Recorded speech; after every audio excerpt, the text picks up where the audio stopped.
എന്തുകൊണ്ടാണ് നിങ്ങൾ പണി പൂർത്തിയാക്കാത്തത്? അടിയന് ശരീരസുഖമില്ല മഹാരാജൻ. ചികിത്സ കഴിഞ്ഞ് വന്ന ശേഷം പണി പൂർത്തിയാക്കിക്കോളാം.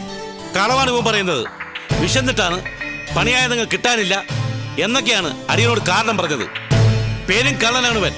പരസ്പര വിരുദ്ധമായ കാരണങ്ങൾ പറയുന്ന ഈ യുവാവ് രാജഭക്തി ഇല്ലാത്തവനാണെന്ന് മുഖഭാവം കൊണ്ട് തന്നെ നാം മനസ്സിലാക്കുന്നു. ഇവൻ ഇപ്പോൾ തന്നെ ഉചിതമായ ശിക്ഷ നൽകണം മഹാരാജൻ. മന്ത്രി,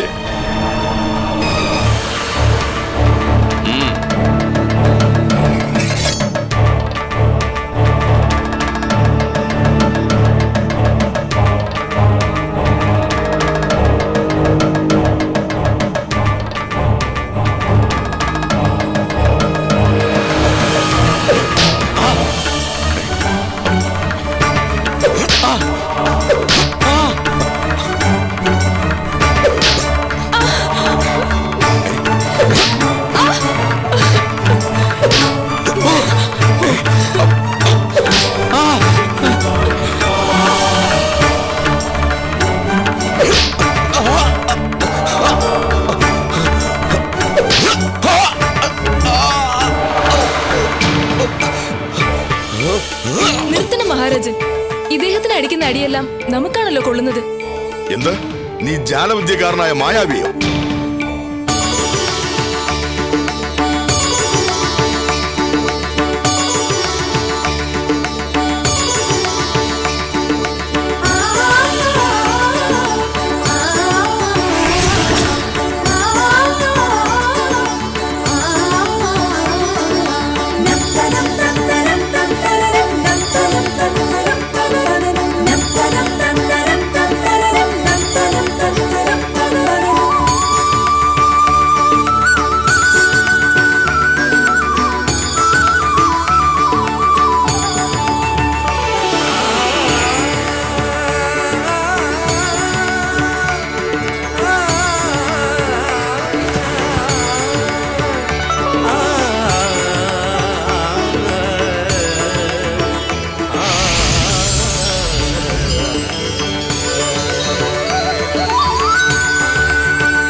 എന്തൊക്കെ അത്ഭുതങ്ങളാണ് ഇവിടെ സംഭവിക്കുന്നത്?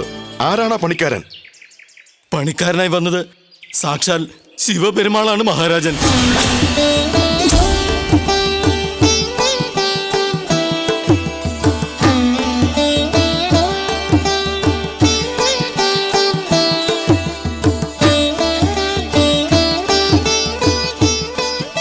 നമുക്ക് നിജസ്ഥിതി അറിയണം. ഉടനെ ആ വന്തി എന്ന വൃദ്ധയെ നമ്മുടെ സമക്ഷം എത്തിക്കുക. കൽപ്പന പോലെ.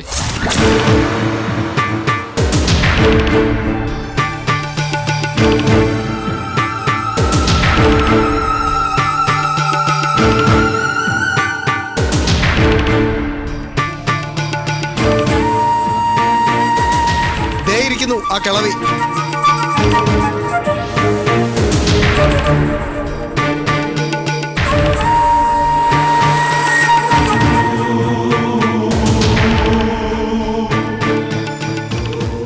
നിങ്ങളല്ലേ വന്തി എന്ന സ്ത്രീ? അതെ മുത്തശ്ശി, നിങ്ങൾ ഞങ്ങളോടൊപ്പം വരിക. നിങ്ങൾ എത്രയും പെട്ടെന്ന് മുഖം കാണിക്കണമെന്ന് മഹാരാജൻ കൽപ്പിച്ചിരിക്കുന്നു.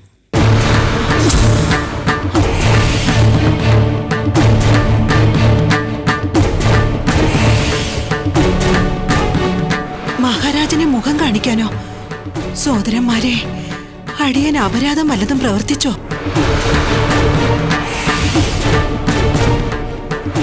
ശിക്ഷിക്കാനാണോ മഹാരാജൻ അടിയനെ സമക്ഷത്തിലേക്ക് വിളിച്ചിരിക്കുന്നത്?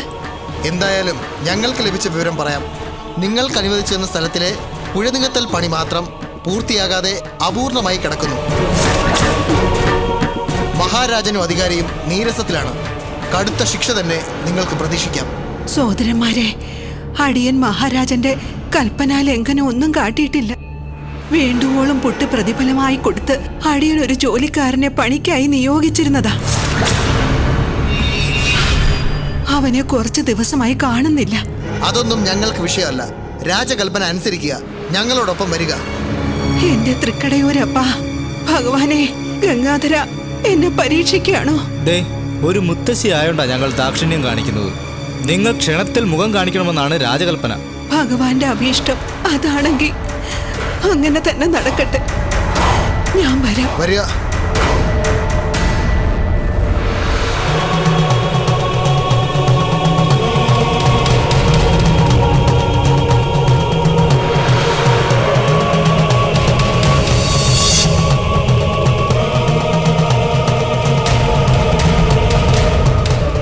മഹാരാജൻ, ഏഴയായ അടിയനെ ശിക്ഷിക്കരുതേ. അടിയൻ ഒരു തെറ്റും ചെയ്തിട്ടില്ല.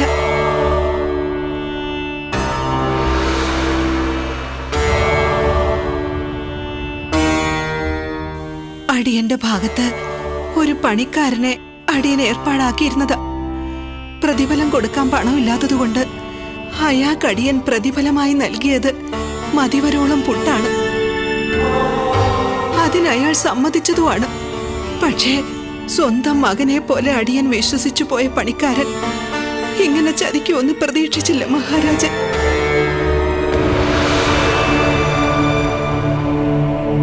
നിങ്ങളെ ശിക്ഷിക്കാനല്ല വിളിപ്പിച്ചത്. ആശ്വസിച്ചാലും നിങ്ങൾക്ക് പണി ചെയ്യാൻ വന്ന വേലക്കാരനെ നിങ്ങൾ ഇതിനു മുമ്പ് കണ്ടിട്ടുണ്ടോ? ഇല്ല. അയാളുടെ പേരെന്താണെന്ന് പറഞ്ഞിരുന്നോ? നീലകണ്ഠനെന്നോ ഗംഗാധരനെന്നോ പറഞ്ഞ ഓർമ്മയുണ്ട്.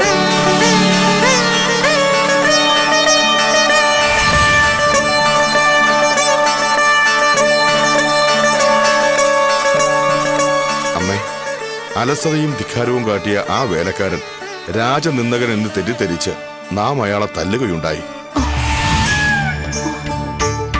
പക്ഷേ തല്ലെല്ലാം തിരിച്ചനുഭവിക്കേണ്ടി വന്നത് നമുക്കും രാജ്ഞിക്കും അധികാരിക്കും മന്ത്രിക്കുമൊക്കെ ആയിരുന്നു. ആ വേലക്കാരൻ അമ്മയെ ചതിച്ചിട്ടില്ല. കുറെ മണ്ണ് മാത്രം കിടന്നിരുന്ന നിങ്ങളുടെ ഭാഗത്ത് ക്ഷണമാത്രയിൽ ഒരു കര ഉയരുകയും ചെയ്തു.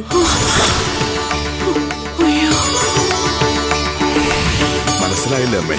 അമ്മയുടെ പുട്ടെല്ലാം ഭക്ഷിച്ച ആ വേലക്കാരൻ സാക്ഷാൽ തൃക്കടയൂരപ്പൻ തന്നെയായിരുന്നു.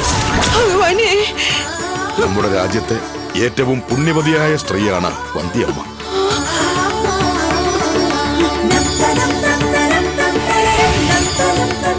നമ്മുടെ നാടിന്റെ സുഹൃതം.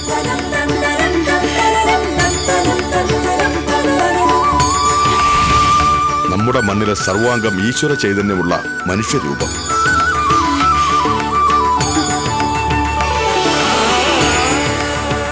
മന്ത്രി, കൽപ്പിച്ചാലും വന്തിയമ്മയ്ക്ക് കൊട്ടാരമുറ്റത്ത് വെച്ചൊരു പാദപൂജയും സ്വീകരണവും നൽകാൻ നാം തീരുമാനിച്ചിരിക്കുന്നു. ഉചിതമായ തീരുമാനം മഹാരാജൻ. മന്ത്രി, ക്ഷണത്തിൽ കൊട്ടാരത്തിലെത്തി അതിനുവേണ്ട ഏർപ്പാടുകൾ ചെയ്താലും. കൽപ്പന പോലെ. മഹാരാജൻ, ഭഗവത് സായുജ്യത്താൽ അടിയന്റെ മനസ്സാകെ നിറഞ്ഞു കവിയുന്നു. അവിടത്തേക്ക് ഭഗവാനെ കാണാൻ സാധിച്ചതുപോലെ അടിയനും ഭഗവാനെ നേരിൽ കാണാൻ ആഗ്രഹമുണ്ട്. വന്തിയമ്മേ,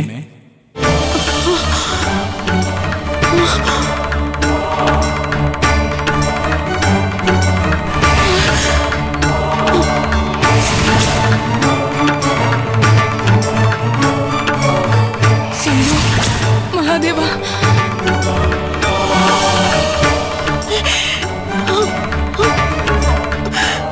പ്രജാക്ഷേമ തൽപരനും നമ്മുടെ ഉപാസകനുമായ മഹാരാജൻ, കൽപ്പിച്ചാലും ദേവ. വന്തിയമ്മയുടെ പുട്ട് തൃക്കടൂർ ക്ഷേത്രത്തിൽ നമുക്ക് നിവേദിക്കാറില്ല.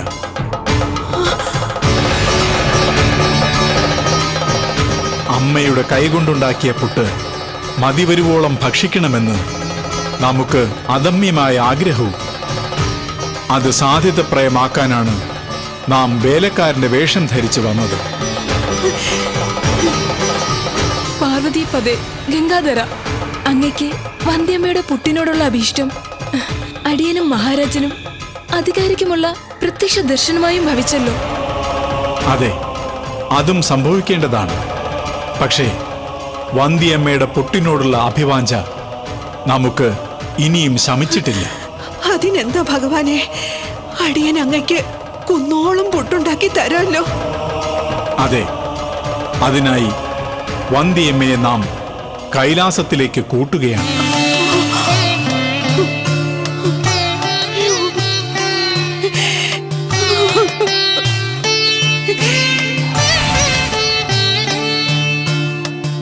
കൈലാസത്തിലേക്കോ? അപ്പോ കൊട്ടാരത്തിൽ നാം ഒരുക്കാൻ പോകുന്ന അമ്മയുടെ പാദപൂജയും സ്വീകരണവും ഒക്കെ അതൊക്കെ ഇനി കൈലാസത്തിലാകാന്നാവും ഭഗവാന്റെ നിശ്ചയം. അതെ അധികാരി, ഇനി ഈ ഭൂലോകത്ത് ഒരു പാദപൂജയും സ്വീകരണവും ഏറ്റുവാങ്ങാൻ അമ്മയ്ക്ക് ആയുസില്ല. അമ്മയെ നാം കൊണ്ടുപോകുന്നു.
നമ്മൾ അന്ന് പറഞ്ഞ പച്ചയമ്മൻ അദ്ദേഹം ഇങ്ങോട്ട് വരുന്നുണ്ട്.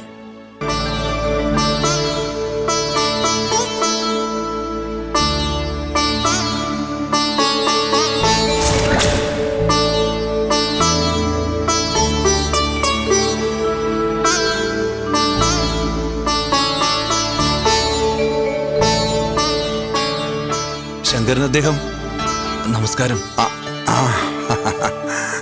ഞാൻ പച്ചയമാൽ ക്ഷേത്രത്തിൽ അഭിഷേകത്തിനായി പാല് കൊടുക്കുന്നത് ഞാൻ അറിയാം. ഒക്കെ മീനാക്ഷി പറഞ്ഞിട്ടുണ്ട്.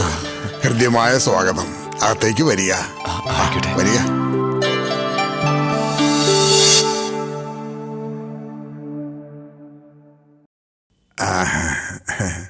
ആട്ടെ, ഭവനത്തിൽ ആരൊക്കെയുണ്ട്? അച്ഛൻ ജീവിച്ചിരിപ്പില്ല. ഭവനത്തിലുള്ളത് അമ്മ കുമുദവല്ലിയും സഹോദരി ശിവകാമിയും ഞാനും മാത്രം. ക്ഷേത്രത്തിൽ വെച്ചുള്ള ആദ്യ ദർശനത്തിൽ തന്നെ ഞാൻ മീനാക്ഷി വല്ലാതെ മോഹിച്ചുപോയി. ആരുടെയോ അജ്ഞാതമായൊരു ഇച്ഛാശക്തി എന്നെ മീനാക്ഷിയിലേക്ക് ആകർഷിപ്പിക്കുന്നത് എനിക്ക് അനുഭവപ്പെട്ടു. ഊണലും ഉറക്കത്തിലും എല്ലാം മീനാക്ഷിയുടെ രൂപം മനസ്സിൽ നിന്നും മായാതെയായി. അങ്ങനെ ഇരിക്കെ ഒരു രാത്രി ശ്രീ പരമേശ്വരന്റെ സ്വപ്നദർശനമുണ്ടായി.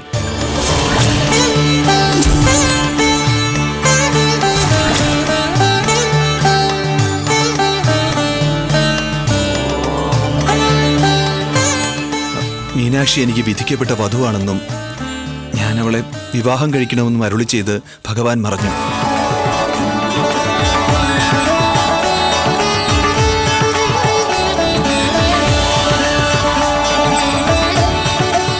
പച്ചയമാല് പറഞ്ഞത് വെച്ച് നോക്കുമ്പോ ഭഗവാൻ രണ്ടുപേർക്കും ഒരേ സമയത്ത് ഇങ്ങനെ ഒരു ആഗ്രഹം ഉദിപ്പിച്ചതായിട്ടാണ് എനിക്ക് തോന്നുന്നത്. ഞാൻ മോളെ വിളിക്കാം. മോളെ മീനാക്ഷി.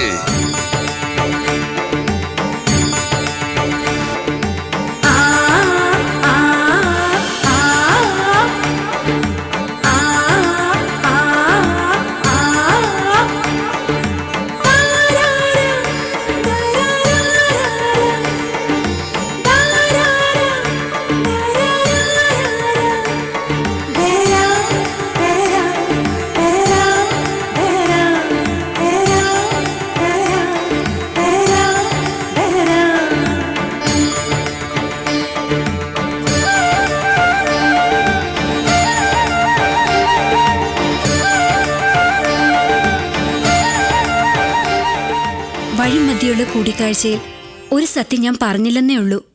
അങ്ങേക്കുണ്ടായതുപോലെ ഭഗവാന്റെ സ്വപ്ന ദർശനം എനിക്കും ഉണ്ടായി. ഞാൻ പച്ചേമാലിനെ തന്നെ വരിക്കണമെന്ന് ഭഗവാൻ ഉപദേശിച്ചു.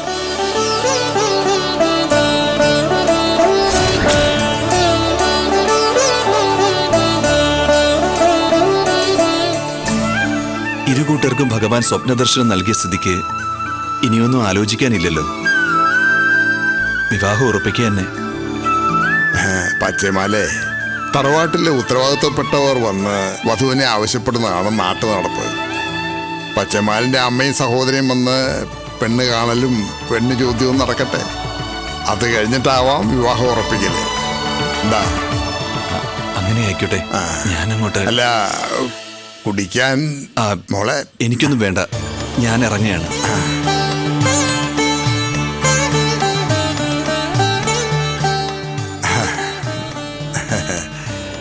നന്നായി മോളെ. പച്ചയമാൽ സുമുഖന, നിനക്ക് അനുരൂപനായ യുവാവിനെ തന്നെയാണ് ഭഗവാൻ കണ്ടെത്തിയിരിക്കുന്നത്.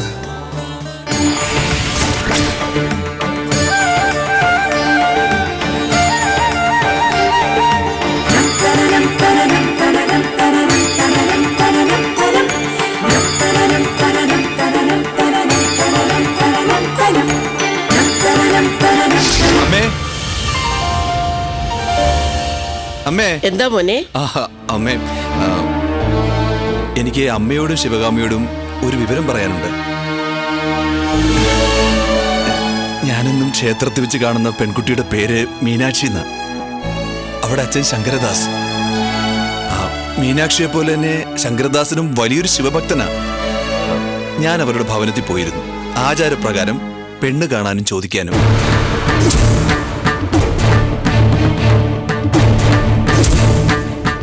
ഓഹോ, അപ്പോ വിവാഹപൂർവ്വ ആചാരം മകൻ തന്നിഷ്ടപ്രകാരം നടത്തി കഴിഞ്ഞു. അവിടം വരെ എത്തിയോ മകന്റെ തോന്നിവാസം? തോന്നിവാസം അല്ലമ്മേ, ശിവന്റെ അരുളപ്പാട് അനുസരിക്കുക മാത്രമേ ഞാൻ ചെയ്തിട്ടുള്ളൂ. എനിക്ക് ലഭിച്ച പോലെ ഭഗവാന്റെ സ്വപ്നദർശനം മീനാക്ഷിക്ക് ലഭിക്കുകയുണ്ടായി. തൃക്കടവൂരപ്പൻ ഒന്നിപ്പിക്കാൻ ആഗ്രഹിക്കുന്ന ഈ ബന്ധം അവർക്കും ഇഷ്ടമാണമ്മേ. എന്റെ അച്ഛൻ ജീവിച്ചിരിപ്പില്ലല്ലോ. നാട്ടാചാരപ്രകാരം അച്ഛന്റെ സ്ഥാനത്ത് നിന്ന് പെണ്ണ് ചോദിക്കാൻ അമ്മ തന്നെ പോണം. സഹോദരി സ്ഥാനത്ത് ശിവകാമി ഉണ്ടാവണം. ഇല്ല, അത് നടക്കാൻ പോകുന്നില്ല. ശാപസദ്ധതിയുടെ ഹീന വിചാരങ്ങൾക്ക് അമ്മയും സഹോദരിയും ചൂട്ടുപിടിക്കണമെന്നോ? അത് ഈ ജന്മം നടക്കില്ല. മീനാക്ഷി എന്ന സ്വൈരണിയെ ഈ പടി കടക്കാൻ അനുവദിക്കുകയില്ല. ആചാരപ്രകാരം പെണ്ണ് ചോദിക്കാൻ ഈ കുമുദവല്ലി പോകുന്നെങ്കിൽ അത് മണിമേഖലയുടെ ഭവനത്തിൽ മാത്രം.